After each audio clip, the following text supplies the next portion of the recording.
and I think there's another aspect to it as well. And talk about making things more inviting for patients. One of the things that we if you go to most institutions that have been around for a while, you realize that things have really been designed around the doctor and making things convenient for the doctor, not necessarily convenient for the nurse, not necessarily convenient for the staff, and certainly not convenient for the patient. You ask most individuals. If you ask your doctor how long is a visit with one of your patients, what do you think the doctor says? Throw out a number. 10 minutes. You ask a patient, how long was your trip to the doctor's office? How long was that? Yeah, so it's measured in just a whole different spectrum. So one of the things that we think about is as facilities are being developed, as new processes being developed, what is a patient-centered, a truly patient-centered organization look like? What is the process? What is it like to go through that? What kind of information flows from the patients to providers and back and forth among family members and others?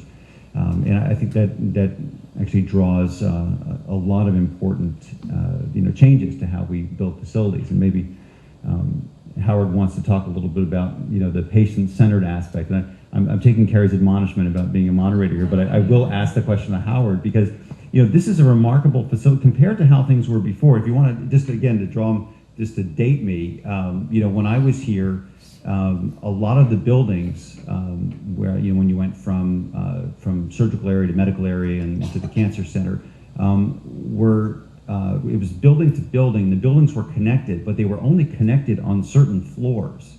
And I was part of the cardiac arrest team, and I was convinced that the reason our mortality might be higher in July was not because we had new residents, it's because it's just hard for people to find their way across the hospital from floor to floor and building to building just to get where they're going. And I assume a lot of design changes were made in the development of this building just to make it a more patient-centered area. Yeah, definitely.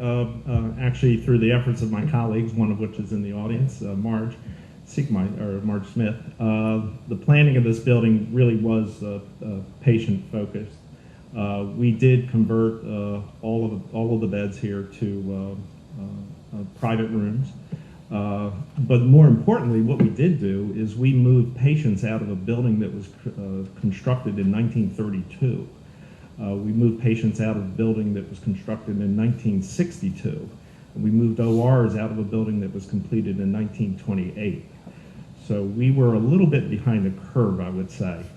Although we did make an investment in our Weinberg building that was finished in the year 2000. So there are some references here that the Weinberg building represents our historic building and all the other buildings represent our prehistoric buildings. But there was a tremendous focus on this. I mean, the fact of the matter is also, the idea of good patient care, whatever, there's also an underlying business effort. We're all pushed by our finance people to get the customer dollar, to get the insurance dollar.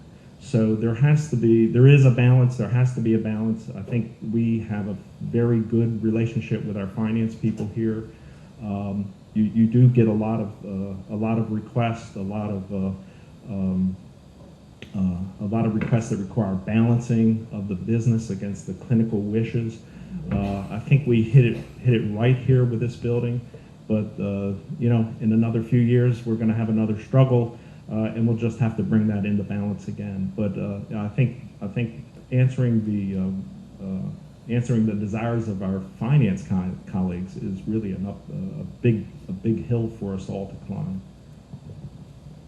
And Howard, lest you sound cold and unfeeling about patient dollars, Hopkins is actually famous for patient safety. Just curious how patient safety and quality issues also fed into it. Yeah, so certainly our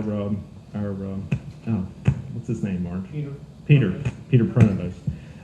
Certainly he gained a lot of prominence in the area of patient safety just by implementing some very simple practices like hand washing and monitoring of hand washing. We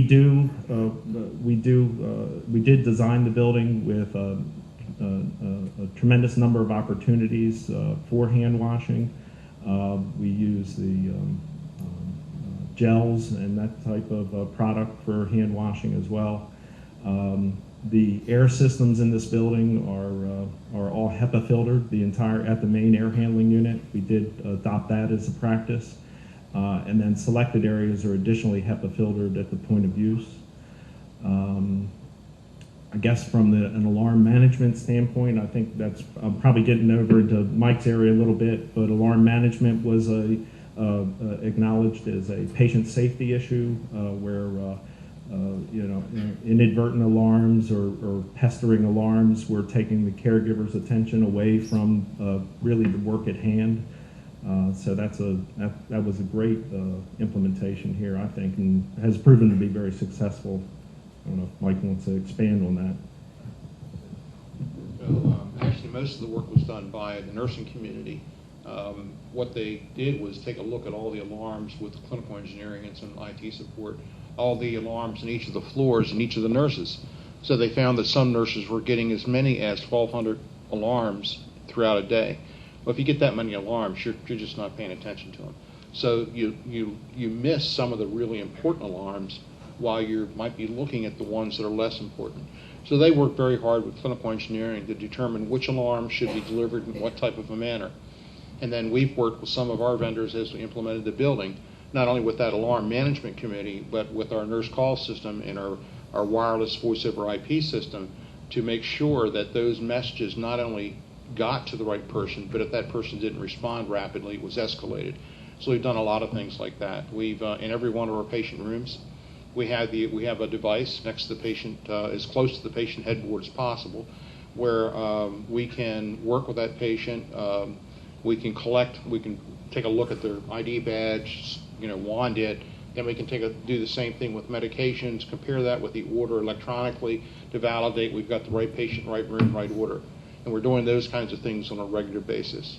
In terms of patient satisfaction, we've actually built out a little system. Well, a pediatric unit tested this first. They took a look at who provided service on that unit on a regular basis, got everyone's picture for the care team, showed that to the families of the pediatric patients, and they were enamored by the fact that they finally knew who saw their patient and who they could go to with questions.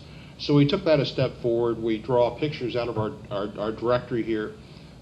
We determine who's visited or updated that patient's medical records or ordered drugs or ordered a radiology test with the patient within the last 24 or 48 hours. So we provide that patient with a view of a picture of their caregiver, a brief bio, and what department they're in. We've done that across the board. It turned out to be extremely successful and beneficial to our patients, and we believe can help the patients as they try and go through this enormous building to find the right physician to ask questions of. So we've done a lot of things like that to make sure that we're providing the best care we can for the patient.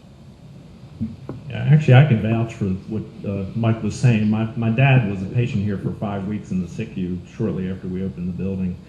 And it was tremendous to know who was providing care that day, who was providing care in the background every day. And it really helped not just my dad, but also the family as well. Very, very, very wonderful system. He's now in rehab now and at a much older institution, and it's not there, and it's an obvious miss, and really reinforces the benefit of that system. That was going to be exactly my point. As a nurse, you always think of patients first, but I've learned that it really is patient-family. The quality revolution that we're experiencing right now. If you think about the story that happened here at Johns Hopkins with Jody King, it was a pediatric story where the family member was not heard, and the patient ultimately died because the family's voice wasn't heard as part of the care delivery team. That sits with me every day in practice and in what I do from a health IT perspective, that it's patients and families. And if you think about it, it's not just limited to pediatric patients where the family's voice is coming into play. With the aging baby boomer population, more and more we're seeing, and I still practice as an ED nurse, we're still seeing patients come in with family members who are co-decision making with the patients. So the idea of an infrastructure or an environment that promotes patient and family-centered care is of utmost importance. I think in the health IT world, we have a lot of work to do to make our work more patient-centered. You ask a typical patient how many times they get asked what their allergies are. for healthcare providers seeking that information, and it's multiple times patients get asked the same questions over and over again. If you're dealing with a patient who's ill and perhaps not mentally at the full mental capacity, you can get different answers to the same question from the same patient. So it's a real problem in the industry right now, the idea of information being patient and family-centered, and I think we have a lot of work to do to make that better.